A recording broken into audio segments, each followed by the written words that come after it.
Hello guys, তো কেমন আছো তোমরা? সবাই জানি সকলেই খুবই ভালো আছো। তোমাদের সঙ্গে কিছু কথা শেয়ার করার জন্য আসলাম। আসলে কালকে একটা আমার সাবস্ক্রাইবারের সঙ্গে দেখা হয়েছিল, তো সে আমাকে জানালো যে দাদা আমার তোমার প্রত্যেকটা ভিডিও খুবই সুন্দর লাগে।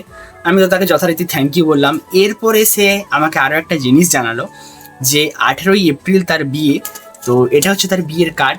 বিয়েটা হচ্ছে অন্তরার, তো ছোটো থেকে আমি ওকে চিনি। দাঁড়াও তোমাদেরকে কার্ডটা একবার খুলে দেখাচ্ছি কেমন হয়েছে। কার্ডটা তো আমাকে তো ভালোই লাগলো, দেখতে পাচ্ছ এই হচ্ছে কার্ডটা। কার্ডটা তো বাইরে থেকে খুবই সুন্দর লাগছে, কারণ ভিতর থেকে দেখাচ্ছে তোমাদেরকে। তো এরকম টানলে কার্ডটা খুলে যাচ্ছে, আর কার্ডে সমস্ত কিছু লেখা আছে যে কবে কি বিয়ে বা কি বৃত্তান্ত। 18ই এপ্রিল হচ্ছে বিয়ে। আমাকে ডেকেছে আর আমি যাবো না, এমনটা তো হতেই পারে না। তো ওর জন্য আমি একটা জিনিস রেডি করেছি, একটা গিফট। তো গিফটটা হচ্ছে ঠিক এইরকম একটা ফ্রেম। তো ফ্রেমের পেছনে আমি ওর নিজের নাম গ্রাম লিখে রেখে দিয়েছি। তো ফ্রেমটার এইদিকে রয়েছে, দেখতেই পাচ্ছ কীরকম লাগছে।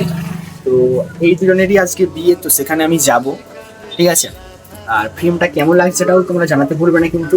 সত্যি বলতে প্রথমবার কেউ আমাকে এরকম বিয়ে বাড়িতে ডাকলো, এটা একটা অন্যরকম অনুভূতি যে কেউ তার বিয়েতে আমাকে ইনভাইট করলো। সত্যি অনেক বড় পাওয়া, আর অনেক বড় জিনিসটা পেয়েছি আমি। সব কিছু তোমাদের জন্যই সম্ভব, এটাই বলবো যে তোমরা এরকমভাবে পাশে থেকে আমার।